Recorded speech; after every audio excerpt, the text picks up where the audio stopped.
So, bonjour, good morning. Let me start by introducing myself. My name is Stephanie Langstaff. As you can hear, I'm French, but I will present in English. I am a PhD student, and I'm working on education among Afar pastoralists in Ethiopia. I conducted ethnographic research in the Afar region, in the districts of Dukti and Aura, between 2007 and 2010. So I've been in the region during 3 years, and I've lived 10 months in the region. I was hosted by Abda, I must say, because it helped me a lot. And my topic of research was exactly what was the Afar pastoralist demand for schooling and education. So why did I choose this topic? It's because at the moment, the Ethiopian government is trying to achieve universal primary education. And achieving universal primary education is a big, big challenge in the Afar region. So when I decided to work on this topic, I was wondering, well, the government is pushing for schooling, but what is the perspectives of pastoralists? What do they think about schooling and education in general? So that's what I tried to understand. In this presentation, I will tell you a little bit what I have found during my research in the Afar region and what policy messages can be drawn from this.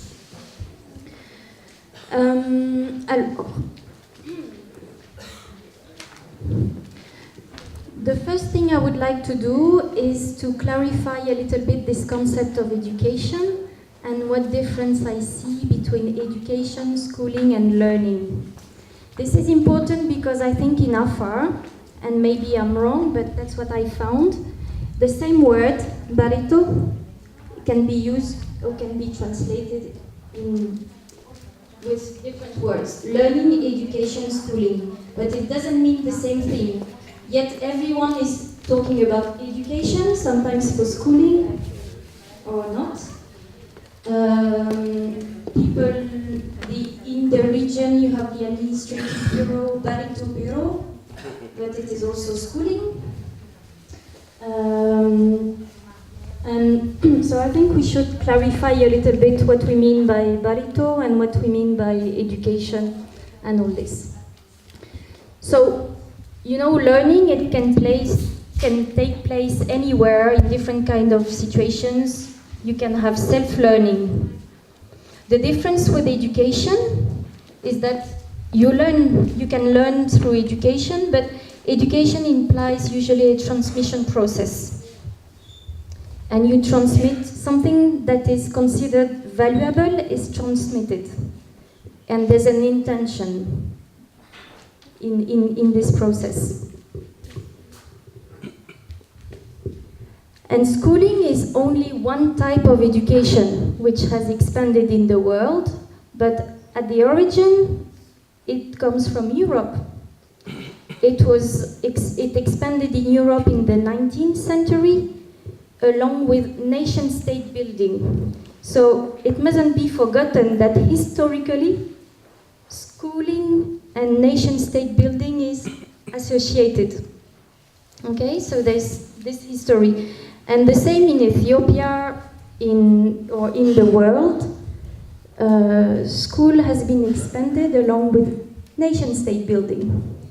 And in Ethiopia, under Haile Selassie, that's how the school started. And it has been supporting development policies. The other thing I want to say is that education in general, and schooling also, is a bearer of values. It's not only about knowledge, skills, it carries values. That's why it's something very important to people and to the state. That's why it is contested, that's why it's ideological, and that's why talking about what education for the Afar is important, because we do not have the same thing in mind, or maybe what the government has in mind, what pastoralists have in mind, what academics have in mind is not the same. Oh, and this picture is, you know, when Samara University was built, for example, you had this very interesting sentence: education is the transmission of civilization. This is to show the ideological nature of education. Here, education is schooling, but it means that through schooling, through education, you civilize people. But you see what it means. It means that the ones who are not educated are not civilized. But what about, so in Afar, Darsito Idiga Nagra, is it education or not? It is not schooling, of course, but is it education or not? Does it mean that if you are not going to school, but you have only this pastoralist education, you are not civilized? So I just wanted to clarify this concept. According to me, in the Afar region, you have a plural educational landscape. There are different kinds of education which should be acknowledged. So you have the pastoralist transmission of knowledge, skills, values within the family, and you have two different types. You have the transmission of culture, of course, Hadai Diga Nagra, but I will not talk about this. But the transmission of pastoral knowledge is important, of course, in the context. Then you have Islamic education, then you have school-based education, which is also very diverse, because you have conventional schooling in Amharic, provided by the government. Now you have alternative basic education in Afar, and you have also ABDA providing alternative basic education. You have literacy for adults and training programs, which are limited in scope also, which are provided by NGOs and the government. So, during my fieldwork, I did interviews, I conducted interviews in different settlements with the people, adults, but also young, sometimes with women, sometimes with men, to know a little bit what value they were giving to these different kinds of education, what were their expectations, and contrast it a little bit with what is being provided by the government, by ABDA, by different associations. So, I will tell you the main elements. The main elements is that the most valued form of education was Islamic education, but it was more a symbolic value. Of course, you know this because for Adunya is important and so on, but this was symbolic. Regarding pastoralist transmission of knowledge, skills, and values, it was really valued and considered as something important to keep. But then there were two groups of people. In general, and Simone talked a little bit about this, it was depending on the economic situation of the families. If they were wealthy in terms of livestock, if they could see a future in pastoralism, this was still the most important form of education for them. Then came new knowledge and skills through school or literacy or training programs.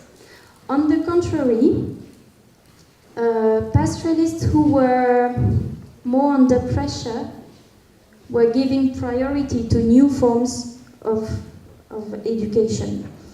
And this was true in the Tandao area, where people were much more affected by by all the change, environmental change, socioeconomic change. They were close to urban centers and all this. But in any case, everywhere, not all children, you know, are sent to school. In fact, very few children are sent to school. And very often that was of course because it was not possible, of course, but even on purpose. It was a deliberate choice just to send a few children to conventional schooling. So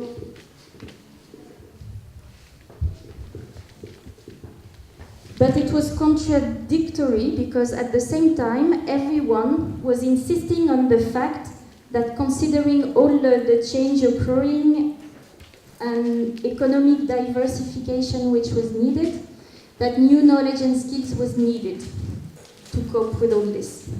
So I couldn't fully understand. I won't develop all the change that people were mentioning. But in fact, what I found out is that it was expanding conventional schooling or improving it to make it more accessible to people, just the way it is not the solution. Because people didn't find it relevant, because for them it was really leading out to another town. It was not something sustainable for them. It was not relevant in pastoral areas.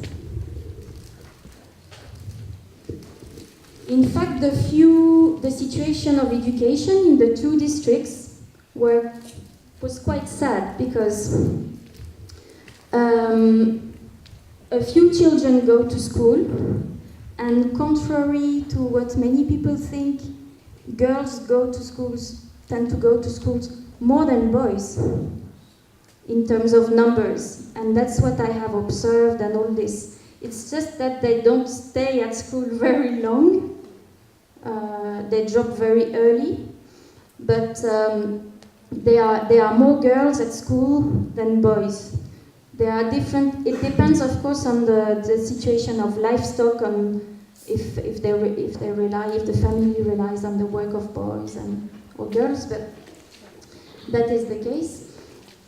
But the problem was not only enrollment. Even if children were enrolled, a few children, very, very few are able to complete primary education or just the first cycle of primary education. They drop out before for different reasons, mobility or whatever. And even when they manage to complete, if you assess what has been learned, the learning outcomes, most of the time, nothing. And children can, after 1 year, they still do or know Batasa, and they haven't learned much. So there's a big problem of quality and what is happening in the classroom, what is being taught, if the school is functioning or not. And the last problem is that even if children are enrolled, keep on attending school, complete the first cycle of primary in pastoral areas, there's nothing to continue then. Second cycle or secondary school or training programs or whatever. So parents were really discouraged. What was the point in investing in the schooling of their children if there was no outcome for several years of schooling? And at the same time, it was conflicting because these children, they were not being with livestock, not learning the useful knowledge and whatever. So that was the main thing parents were complaining about. They wanted new knowledge and skills, they wanted a kind of education, but something different than conventional schooling. So, regarding education provided by ABDA, attitudes were of course more positive because it was in the Alpha language. This made a big difference. But there were also concerns for the quality of education provided and what education was available after the education provided by ABDA. So, in terms of policy message, I think that first, the importance of Darsito Idiga Nagra as education should be acknowledged in pastoral areas, even if pastoralism will die one day or whatever. At the moment, it remains very important and it should be acknowledged, and any other forms of education provided should not conflict with this important form of education. So, new ways, in a bit like ABDA is doing, should be encouraged to provide education instead of focusing on conventional schooling or even little adaptations of conventional schooling as it is done now. It is not sufficient. Some options, for example, are to conceive a curriculum that builds on local knowledge and realities and needs, but adds, of course, new knowledge to this. This is important. There's no one working on curriculum issues now at the moment in the Afar region. For example, the textbooks have been translated from national textbooks in Amharic. It hasn't been adapted yet. So this is something that, for example, should be done, and involve also pastoral communities into this to define what is relevant to them in certain contexts. Then using new technologies, because this is also a way to cope with mobility. You know, in some places, young herders are alone, just a small group here and there, moving a lot. It's impossible to have a teacher moving with them, or it's impossible to have them a long time in one place. So it's good to develop audio programs and forms of learning which they can do when they are keeping the animals and they have a little bit of time to listen, for example. In India, there's an experience that was done, which is interesting. They have done solar mobile vans. It's like a little, it's like the little taxi, the blue taxi that goes in the region. Something like this with a solar energy, and they have learning material inside, and people who are teaching or facilitating, and they move from place to place just for a few days, and they bring material or they give lessons to the community all together, adults plus children, and they do this all the time. This is also good to support learning. That's one thing which could be done. And then I think the focus on primary schooling, on conventional schooling in particular, is undermining the attention given to training programs. There are almost no training programs provided in the Afar region. ABDA is doing a little bit, the government is also starting, but all these programs are very limited in scope and coverage. And that was the main thing that people I have interviewed were insisting on. They really wanted knowledge and skills that were directly useful to support the pastoral livelihoods. So I've listed a few areas which were considered as priority. Hygiene and human health, of course. Animal health and fooding, fourrage en français. How do you say fourrage in English? Fooding? Fodder. Environment, how to preserve the environment, what to do with the waste, with the couchacha, with the gestion des déchets. Yeah, this. What to do with the garbage. They wanted to know a little bit more about the environmental risks also because of the is a seismic region, so they wanted to understand, have a little bit more information on this, what to do with this. Crop production, because they were heavily dependent on exchanging cattle against cereal and on this, and depending on the environment, they wanted to get knowledge and know-how to do more crop production, to diversify the food. Water management. Everything which I'm saying, of course, there is already some local knowledge on all this, but they were feeling under pressure of a changing environment, and so they really wanted some new knowledge and skills on this. Language skills, because it's always a tension. They wanted education in Afar, learning literacy in Afar and all this, but also they wanted to learn Amharic and English, because it's useful nowadays to interact in town, to interact with others, to get job opportunities also. Law and rights, because they felt that they didn't know all the new laws of the state system, about conflict resolution, about land tenure in particular. They wanted to know their rights, what also the international law is saying, so they can protect themselves and they can organize themselves a little bit more. So that was directly related to pastoral livelihoods.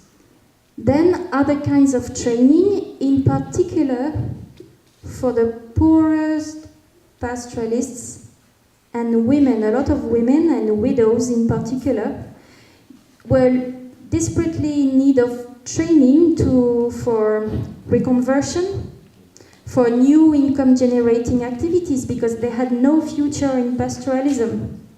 They had either no more animals or just a few animals or whatever, and they needed to have new training to find a job elsewhere and to be out of pastoral areas. Around Tendao in particular, now you have jobs which do not require training or skills. A lot of Afar who are destitute pastoralists work as guards, storekeepers, cleaners, but they really say it's a job for the poor. There's no other choice. So to support access to other job opportunities in town or elsewhere, it's clear that more training is needed in different fields: entrepreneurship, building, construction, road construction, building, depending on the context a little bit. And this is, I mean, in 2010, when I was there last time, this was completely marginalized at the policy level. It was not being developed except a little bit by ABDA. So that is it, my presentation, and I can give you more details on other topics if you want. Thank you.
Assalamu alaikum.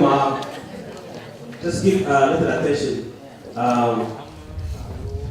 To our Stephanie to Benny Hagida Maha is درس الدبتمي إثيوبيا حد بارول سبتك جد دابنا وبريتوكي بوليسي حدل تاني بوليسي حدل الدابته أصعب كادو ودر كادو وبول هاينكي تنعينا problem وجبوتيل كاد تاني إرتريا كاد تاني دقلتيا هناي دقلتيا تاني هي توكك بريتنا محتياي توكك محتي نايسه محتي أبنم فردمتا نانو individually هي diaspora تنانا عفرا مننا الحتنام دودنا تا policy influence أبنا عفر إنكي جتها opposition القحتة مدودة you can't put your eggs in one basket كادو عفر فورمو إنكي تكيت عفرا the opposition القحتة هي بارو حبا يتمهنا what we saying is نانو إنما اللي دودك جتها غير التكي بارو تعب التكي كمرة تعبير يعني هي منلا كان حتى تكك تعلومات كاك بينهم فردم تنتهو. So Stephanie, if you can come over here.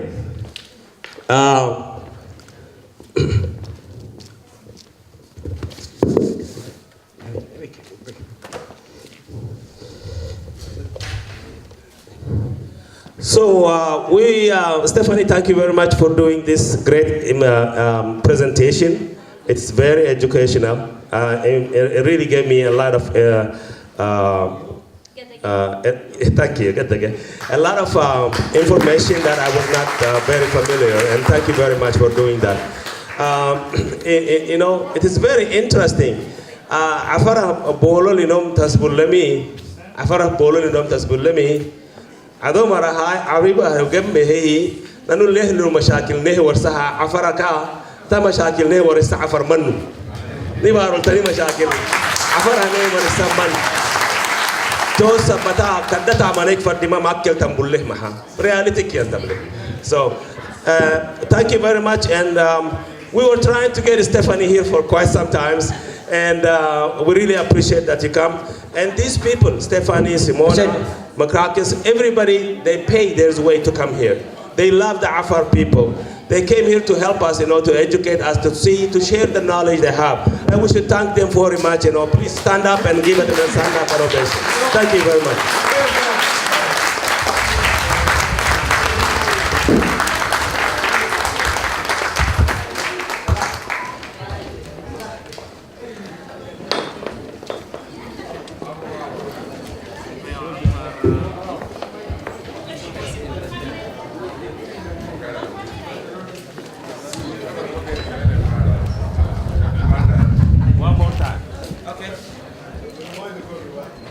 My battery is dying. Here you go. Thank you.